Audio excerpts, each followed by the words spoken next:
Good afternoon.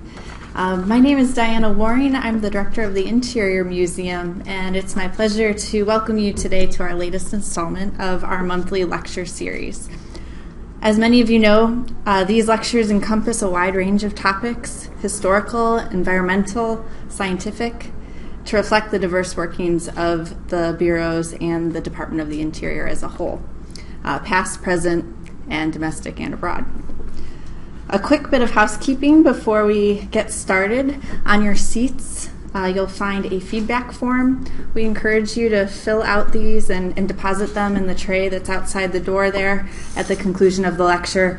Your input really helps us make this series the best that we can make it. In terms of lectures coming up in November, Tracy Bates, the curator of the Interior Museum, will be presenting on how American Indian and Alaskan natives have made a direct and lasting contribution to the appearance of the headquarters building, which we're in. And in December, we'll be hearing from Levi Breck, who will be speaking on the research and development projects facilitated by the Bureau of Reclamation.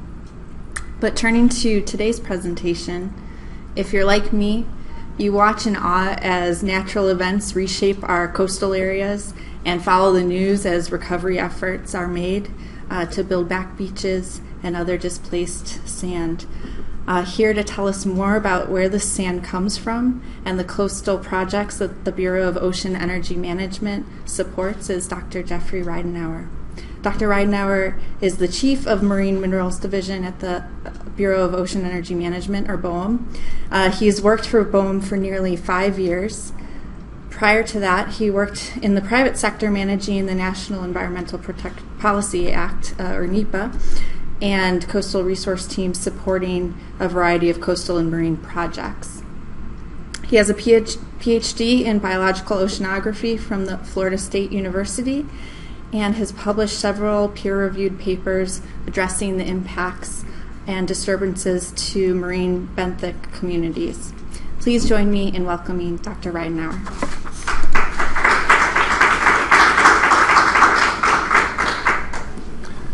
Well, thank you very much. Thank you all for coming today. I'm going to talk about an effort that we've been undertaking the last couple years within the Marine Minerals Program, and we call it developing a National Offshore Sand Inventory. So how many people here like to go to the beach? Good. How many people have been to Long Beach Island, New Jersey, the Outer Banks, Virginia Beach, Myrtle Beach, Jacksonville Beach, or Cocoa Beach? You've probably been laying on federal sand if you've been to those beaches. Those are beaches that have utilized federal sand either once or multiple times to renourish beaches. Federal sand is also used not only for those types of beaches, but also used to protect valuable defense facilities like Dam Neck facility in Virginia, Patrick Air Force Base down in Central Florida, and also used to protect other valuable federal assets such as NASA's Wallops Island Flight Facility, which is located on a barrier island in northeast Virginia, just south of Chincoteague Island and Assateague Island. The slide on the screen here shows picture on the left shows NASA Wallops Island in 2010. There was literally no beach in front of the launch pad and other facilities that NASA has on the island. $1 billion of assets on this island to support their launch efforts. So in 2010, just basically a seawall here, no beach in front of it. They came to us for some federal sand to reconstruct the shoreline, about 4 miles of shoreline. So construction was completed literally 2 months before Hurricane Sandy. So timely. Could you imagine what this would look like if Hurricane Sandy hit and there was no shoreline in front of it? So the picture on the right shows the reconstructed beach in 2014. About 3 million cubic yards of federal sand was used to construct that shoreline. Now, in terms of the Marine Minerals Program, a little background on that, we're one of 3 programs within the Bureau, the other 2 being oil and gas and renewable energy. And we're a relatively small program in the Bureau. We have about 15 staff located in our Sterling, Virginia office, in our New Orleans office, and then some support out in our Camarillo, California office. It's about 15 people, pretty small program with a large reach. I'll cover several topics today, first being BOEM's jurisdiction and authority and stewardship role in managing offshore non-energy marine minerals. Talk a little bit about the demand and interest in federal sand, which has been increasing over the last several years. I'll talk about OCS resource availability. Not all sediment offshore can be used for beach nourishment and coastal restoration. And then I'll go into depth about the National Offshore Sand Inventory. So it's important as stewards of these finite resources to know where the resources are located and how much resource may be available for projects. And I think equally important, we need to understand where the resource may not exist or where it may be limited, because that's going to drive decisions by coastal planners in terms of when they decide to come to federal waters for sand, how much is available, how far away is it, and these all drive the cost of the project. Next, I'll talk about our Marine Minerals Information System, MMIS, which basically underpins our National Offshore Sand Inventory. It's a centralized data repository of all the information we've collected historically and all the data that we're going to be collecting moving into the future. And then I'm going to talk a little bit about managing offshore sand resources in terms of knowing where future demand may be, what potential conflicting uses there are with other users of the seafloor. I'll go to a few slides addressing that. And then I'll talk a little bit about a growing interest in federal sand from basically the same locations and how we may have to at some point prioritize who's using sand from what location. We have a couple borrow sites right now that are being used by a couple different entities. So maybe important decisions coming up in the future. So in terms of our jurisdiction, it begins seaward of the Submerged Lands Act boundary. So basically 3 nautical miles offshore, except there's two exceptions. One off the west coast of Florida and off Texas. The Submerged Lands Act boundary starts. State jurisdiction ends at 9 nautical miles offshore. And our authority to manage non-energy marine minerals comes from the Outer Continental Shelves Lands Act, which was passed in 1953. And then we also have some regulations guiding development and use of non-energy minerals. CFR 580, 581, and 582 are regulations that guide exploration, competitive leasing, and development of minerals from federal waters. And then we recently passed CFR 583 last October that guides our negotiated non-competitive agreement process. And that's a process whereby we can directly work with federal, state, and local governments who have a need for federal sand, so it doesn't have to go through a competitive leasing process like, for example, oil and gas does or wind energy projects do. So we can directly deal with other government agencies when they have a need for federal sand for beach nourishment and coastal restoration projects. BOEM is the sole steward of non-energy marine minerals in federal waters, and it's a role, a responsibility that we take very seriously. As stewards of these resources, we have to ensure that any removal of the resource is done in a safe and environmentally sound manner. We go through all the environmental compliance steps for the project. We comply with the National Environmental Policy Act. We consult with NOAA on Endangered Species Act issues. We have to go through the National Historic Preservation Act if there's submerged cultural resources in the area, those types of things.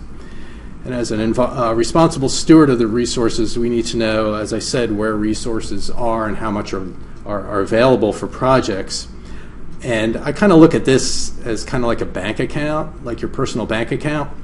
You know, you're not going to be writing checks if you don't know how much is in your account. So we need to know where resources are located and how much is available before we can begin responsibly issuing leases and agreements.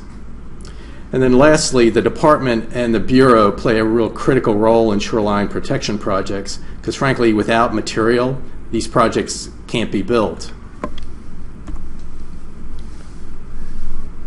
So as I mentioned, there's been increasing demand and interest for federal sand over the recent years, and this slide shows on the top number of agreements executed over the last 25 or so years, and the trend is going up.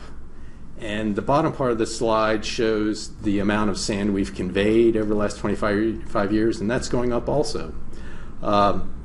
Just want to point out a couple things. One is in terms of the amount of sand we've conveyed. We've had some real large projects over the last couple years. One is in the Gulf of Mexico. We issued a lease for nearly 20 million cubic yards of sand for coastal restoration off of Mississippi. It's for the Mississippi Coastal Improvements Program. And then we issued a lease for Long Beach Island, New Jersey, for 10 million cubic yards. Well, actually, the initial lease was 7 million cubic yards, and then there was an amendment for 3 million. So in the aggregate, 10 million cubic yards of sand for Long Beach Island, about 12 miles worth of shoreline restoration there. And that's the largest agreement we've executed to date along the Atlantic. And construction on that project, dredging from federal waters, ended just last month on September 30th. So, message here is increasing number of projects, and the projects are getting bigger. So you might ask yourself, he's talking about million cubic yards of sand. I have no idea how much that is. So 10 million cubic yards of sand is basically enough sand to fill the Empire State Building if you tipped it over and made it empty and filled it up with sand, about 7 times to fill up the Empire State Building. Or it would take 1 million trucks to truck the sand to the project site. And there are some projects up in the New England region that actually truck sand from inland sources to the beaches. Those beaches are fairly small beaches, but even so, there's a number of trucks that go back and forth from the quarries to the placement sites and create their own environmental issues regarding air pollution, noise, and tearing up infrastructure and roadways and that type of thing. So when you talk about 10 million cubic yards of sand, that's a lot of sand. It takes a lot of time and effort to move that sand from offshore to the beach. So you may ask yourself, how's that done? Typically it's done with a trailer suction hopper dredge, and that's shown up in the upper left here. And the hopper dredge basically has a vessel in the middle of the ship, a hull that holds the sand. There's drag arms and drag heads that impinge on the sediment surface. It basically vacuums sediment off the sediment surface. Goes down about 1 foot depth. And on the right side of the slide shows the shoal that was used for Wallops Island and the dredge tracks from this dredger on this shoal. Now this is an ideal shoal to dredge in that it's very linear. So the dredge companies like these types of sand shoal features because they don't have to turn very much. They just go back and forth and basically like mowing the grass.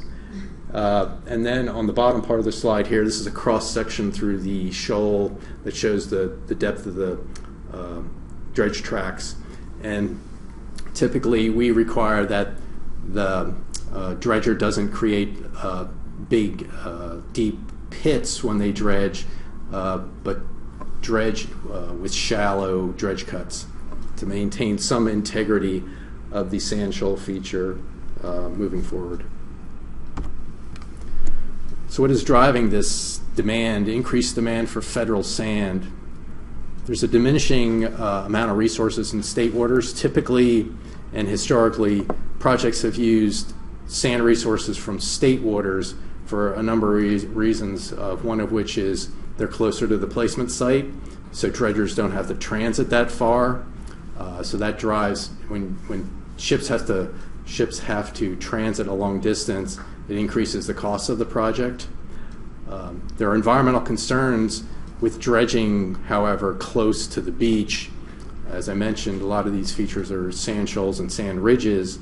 So if you dredge a sand shoal and ridge and cut the height of it down, whenever there's large storm events, large waves, those waves actually hit the beach and erode the beach even worse if the sand shoal wasn't dredged. There's also larger and higher quality resources in federal waters. These resources in federal waters are typically larger shoal features than there are in state waters. Additionally, the taking sand from federal waters further offshore actually adds sand to the literal system of the beach. Sand moves onshore, offshore. Sand moves alongshore too. So there's a literal system where all these dynamic processes are going on. So when you take sand outside of that system, you're actually adding sand to that literal system. What also may be driving demand for federal resources, increase in recent storm activity. We had Hurricane Sandy in 2012. We had Hurricane Matthew in 2016. We had Harvey, Irma, and Marie in 2017. And we had recently Hurricane Florence just a month or so ago. We've had more states interested in OCS sand. We've had 8 states come to us for material.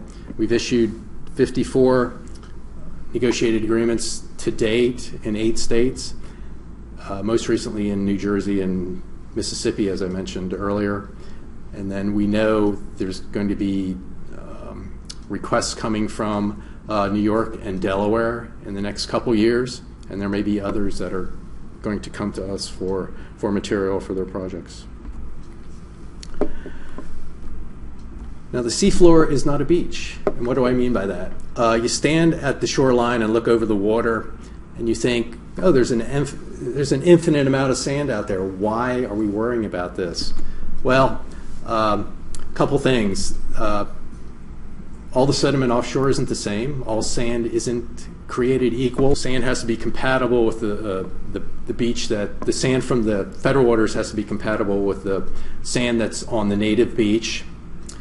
If you put too fine of a sand on a beach, it'll erode away quickly. If you put too coarse of a sand on the beach, the profile of the beach will get steep. So if swimmers are going out into the water, there'll be a steep profile to the beach, and you don't really want that. So it's got to match the grain size, and colors another particular characteristic that needs to be matched between offshore sand and native beach sand. So what drives the resource availability from federal waters? Like I said, compatibility, grain size, and color, they're important factors. Water depth is another important factor. Currently, U.S.-based dredgers can dredge down to about 100 feet. Sediment thickness is important too. Sediment needs to be thick enough for the dredgers to dredge and not dredge up incompatible material. Resource shape is important too. As I mentioned, long linear sand shoals and ridges are preferable for dredgers, not features that they have to make a lot of turns and burn up a lot of fuel accessing the sand. Transport distances are important. Dredgers don't want to transit very far to access the sand and transit back to the placement site. And then environmental impacts also drive resource availability. If there are submerged culture resources, in an area or other environmental concerns, for example, important fishing areas. These also drive whether a resource can be used or not. And then conflicting uses, as I mentioned before, and then I'll go into some detail about the conflicting uses we deal with. OCS sand resources. Sand ridges and sand shoals are probably the highest quality beach sand that's accessed. And the slide on the top right shows a shoal and ridge field off southern Delaware and Maryland. And these sand and shoal features are tens of feet above the seafloor. The figure on the bottom left of the slide is what we call an isopack. This shows sediment thickness. So the lighter colors, the yellows, are thicker sediments than the bluer colors.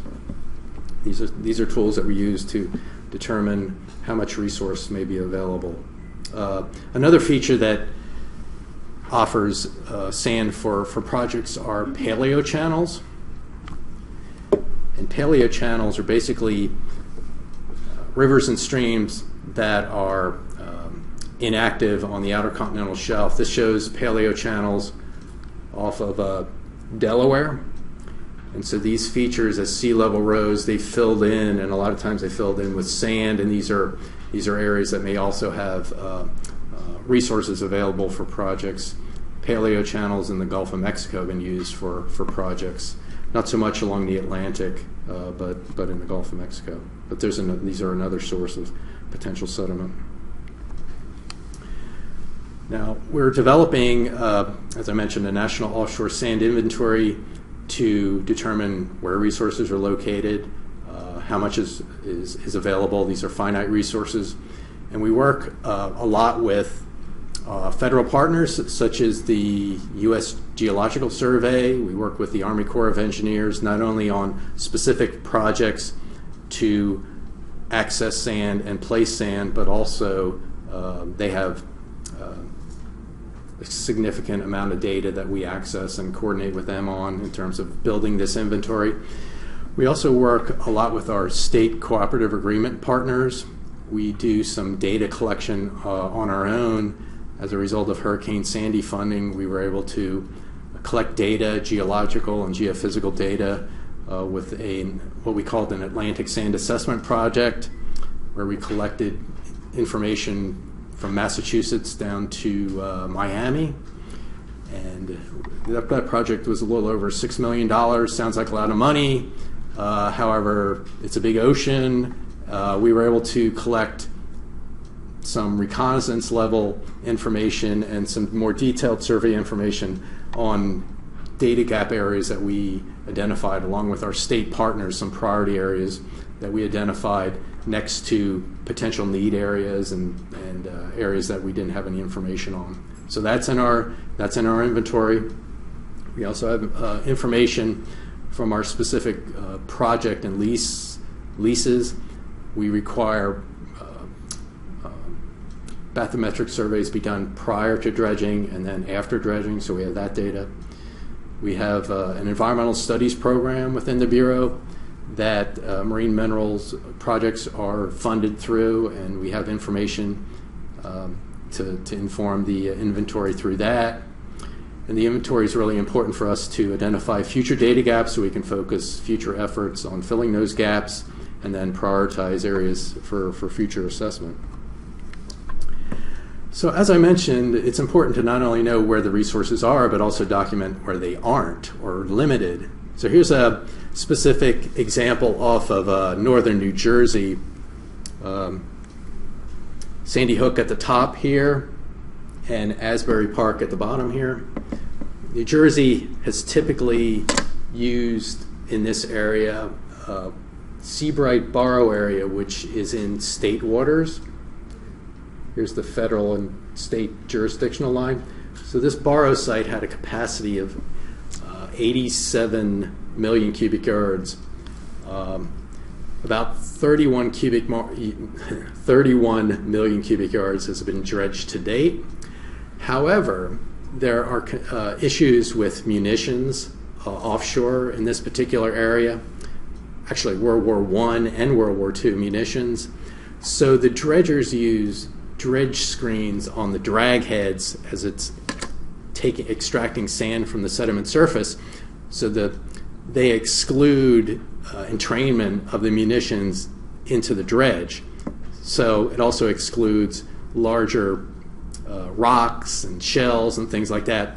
So this borrow site had been used multiple times for state projects in this area. Well, what's happened is that it's coarsened the borrow site to the point where it's now not usable. So instead of having 87 million cubic yards available, well, 50 million cubic yards available now, there's nothing available because they can't dredge it because it's been coarsened. So projects along here in northern New Jersey are going to start looking offshore for sand. Well, we've worked closely with the New Jersey Geological Survey in mapping federal resources off the state, and the state has about 100 million cubic yards, well, more than 100 million cubic yards of sand off the state. But you take a closer look, northern New Jersey, here this map shows sand resource areas offshore, the red and the yellow indicating thick sand sources, and the green indicating less, maybe less sand source. But these areas are located to the south of these projects, so there's going to be some really hard decisions coming up in the future in terms of where these projects are going to access sand. The projects are going to become more expensive, and these resources in the south, are going to be used by communities closer to it. So there's going to be some real issues with accessing sand off of New Jersey. As I mentioned, with this National Offshore Sand Inventory, we work really closely with our state partners, and we have a long history of doing that. We've been working with them since the 1990s. We've worked with 18 coastal states. The map on the slide shows the states that we've worked with. Actually, in the Gulf of Mexico, Atlantic, and Pacific. We don't have any active, or we haven't issued a lease for sand off of the Pacific coast, although there's a growing interest in California in federal sand for some projects. We currently have 15 active state cooperative agreements, and we've invested tens of millions of dollars over the last 3 or so decades in projects to identify offshore sand resources. Those reports are available on our website, but this information is being entered into our MMIS system. When the MMIS system was being developed about 3 or 4 years ago, all this really valuable information was on CDs, hard copies, scattered throughout the Bureau on different computers, not centralized. So we took it as a objective of our program to pull all this information together. Really valuable information, costs a lot of money. It's really still good information. Geologically, it's not that old. It's only 25, 30 years old. Pull it all together and make it such that people in the Bureau within the program can use it, but also get to the point where we can push this out into the public. So this has been a huge undertaking for our small program. We've worked with a contractor to help devise this system, and we're getting to the point now where we're almost ready to put this on our Marine Minerals webpage and make the information available to stakeholders such as the Army Corps of Engineers, local communities who are interested in potentially using offshore material. They can take a look at the database and see what sand resources are out there and can make some informed decisions. And when we begin to push this information out, we're going to link it to other data portals that are out there. For example, the Northeast Regional Ocean Council data portal, the Mid-Atlantic Regional Ocean Council's data portal, the Marine Cadastre, and a few others. And the information system has a few tools that we've developed too to take a look at some of the information in there, and then the users can do some analyses to identify some resources on their own. This is an exciting project for us. It's been a long haul and some challenges with respect to some IT issues within the department. So it's been a great project almost coming to fruition. This is a screenshot of the MMIS of North Carolina. Frankly, I chose this one because of Florence, but if you're familiar with North Carolina, the Outer Banks, Cape Hatteras, Wilmington, this slide shows potential sand resources off the North Carolina coast. The blue lines are study envelopes. Don't worry about those, but the brown polygons are potential sand resource areas that could be used by projects, for projects. So once again, a valuable tool. We've identified areas that local communities and other agencies, state and federal agencies, can access for their projects, so they can make informed decisions in terms of alternatives. Another type of information, another type of data that's included in the MMIS is some geophysical data. This shows a sub-bottom profile, which is a type of geophysical equipment that basically takes a cross-section through the seafloor, uses electromechanical sound pulses to penetrate the sediment. It's not like an air gun. It doesn't give off those types of impacts, but this is a piece of equipment that's towed remotely behind a vessel.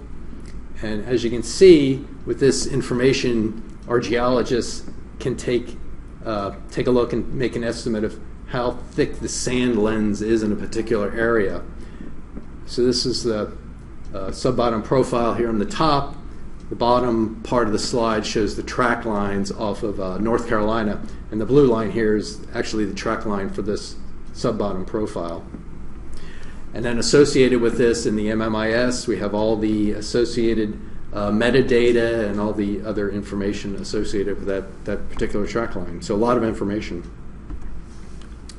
MMIS also includes vibrocore information, and a vibrocore is basically a 3-inch diameter pipe or tube that's deployed from the stern of a vessel and basically shaken into the sediment down to a maximum of 20 feet, depending on the grain size of the sediment and the underlying substrate. So vibrocores are collected, brought onto the vessel, split in half, and the pictures up here on the left show a vibrocore in different sections, 0 to 2 foot, 2 to 4, etc. So geologists can take subsamples of these cores, do grain size analysis, characterize the color, shell content, etc.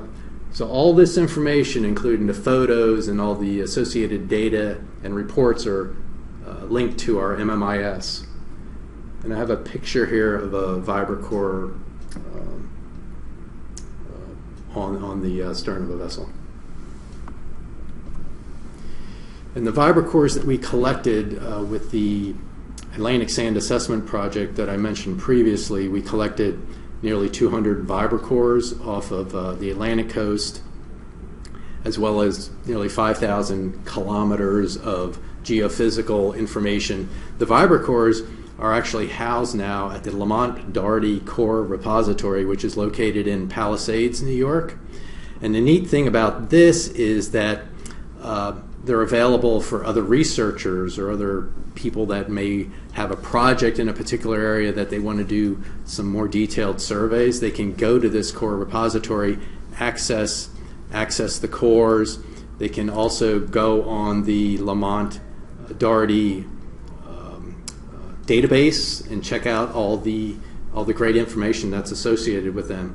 And what we're also going to do moving forward is that additional data that's collected from other projects are going to be housed at this repository. It's a great way to expand the value of the information that we're collecting, not just for us, but for the whole entire academic community. Now, our MMIS also includes information on our lease and dredge areas. It includes the borrow site coordinates. So when we issue a lease, we have very specific coordinates for the dredge, the dredgers, the proponents of the project, and their contractors and dredgers to only dredge within those particular areas. And within the MMIS, we have the actual lease agreements.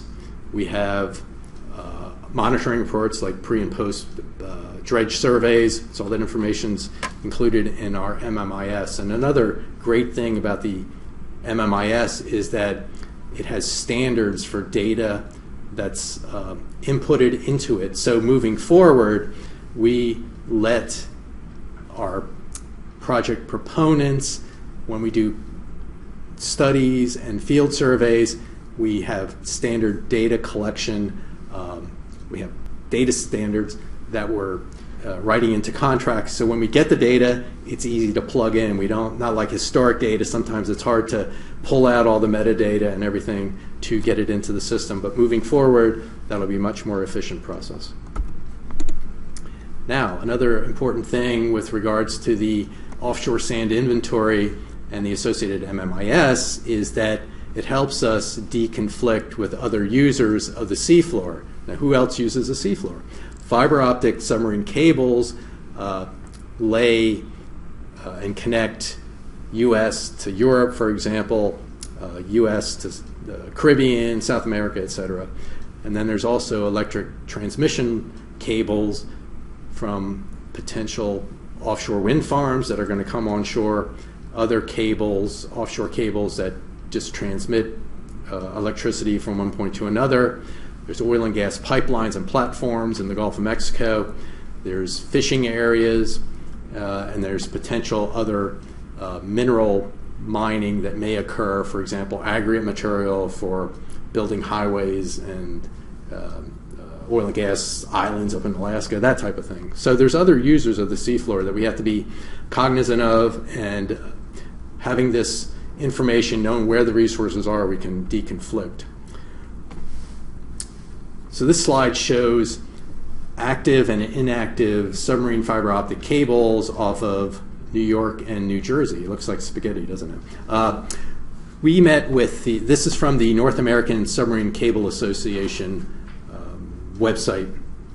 We actually met with this association a couple weeks ago to talk about their concerns about fiber optic cables and potential dredging impacts to those cables as we issue leases and coordinating on their concerns. But we, as a bureau and a steward of these offshore sand resources, we're concerned about them siting cables through potential resources that aren't used right now but may be needed in the future. So when there's a cable, existing cable, and a potential dredging project, there's offsets, buffers where dredging isn't allowed, 500 meters away from a cable. So if there's a cable, 1,000-meter swath is taken out of potential commission and use as a sand resource. So that's an important consideration. Another one is oil and gas infrastructure. Down in the Gulf of Mexico, it's a lot of pipes in the seafloor, platforms. This slide shows on the top, the brown squares are polygons indicating where significant sand resources may be located. As you can see, a lot of pipelines and structures overlay those areas. On the lower part of the slide is a place called Ship Shoal, which is an important, significant sand resources off Louisiana that's been used multiple times for a number of projects. Well, if you look, it's a little hard to see on the slide, but if you look close, there are many pipelines that cut through it, and as I mentioned, buffer areas that have to be offset in these. So a huge feature here with tens of millions of potential sand that can be used for projects, well, it's now taken out of commission because you have pipelines and offsets and things. And also, there may be areas that don't have a pipeline in them, but they're configured where a dredger couldn't even get in there and dredge. So important consideration, especially in the Gulf of Mexico. Now, in terms of future federal sand needs, just want to point out that the Bureau supplies the sand for the projects. We don't identify where the sand's needed or plan the projects. Those are the project proponents, which are a lot of times the Army Corps of Engineers is involved through a civil works, federally authorized project, and then a local sponsor like a local community, county, you have it. Or sometimes a county or local community comes directly to us for sand. So we don't do that, but it's important from our management standpoint to know where the sand's going to be needed, how much it's going to be needed, and when it's going to be needed in terms of managing these resources. And so it gets to be a little bit difficult for us because we have these things called hurricanes that hit seemingly all the time. So it's challenging. And like I said, we've completed work for the Atlantic Sand Assessment Project, for example, from Hurricane Sandy, and it's a kind of a never-ending cycle of storms and needs. But it's important for us to get our hands around where sand is so we can be proactive and help communities quickly recover after a storm event, so that sand is identified. Work and time doesn't have to be expended to identify those resources after an event, and so we have a roadmap already kind of laid out. And it's important to look at this in kind of a regional perspective. The Corps does project by project. That's kind of their mission, is just, here's a project, let's get the material, build it, and move on. Whereas we're a steward of those resources, so we have to think about long-term management of the resource. And as I mentioned before, there may be situations where there's multiple interests in the same resource area. So resource allocation may become an issue for the Bureau. For example, Sandbridge Shoal off of Virginia Beach is used by Virginia Beach and Dam Neck Naval Facility for projects. So there's plenty of sand. There's been plenty of sand there now. It's been accessed multiple times, but in the very near future, that's not going to become available, and the National Sand Inventory is going to inform us of other areas that can be accessed. But there may be situations where multiple entities want to use the same limited resource. So who gets it? Is it the defense facility? Is it the local community? Or how does that work? Or is it first come, first serve? So these are issues we're going to have to start dealing with real soon. All right, so in summary, some take-home messages for you all. One, demand for federal sand is increasing, and we see that continuing into the future. We're developing a National Offshore Sand Inventory to identify potential resources. The states are great partners with us and play a critical role in developing this inventory.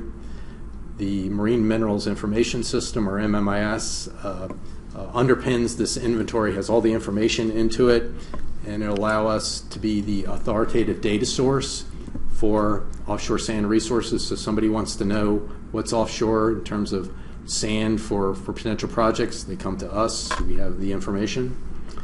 And then we're looking at different mechanisms to address the issue with multiple interests in the same resource area and limited resources, and looking at potential mechanisms we can deal with that issue. So that's another challenge for our small program moving forward. That's all I have. I'll take some questions, but I encourage you to, if you want some more information, go on our website. There's a lot of good information that we're constantly updating. Thank you very much.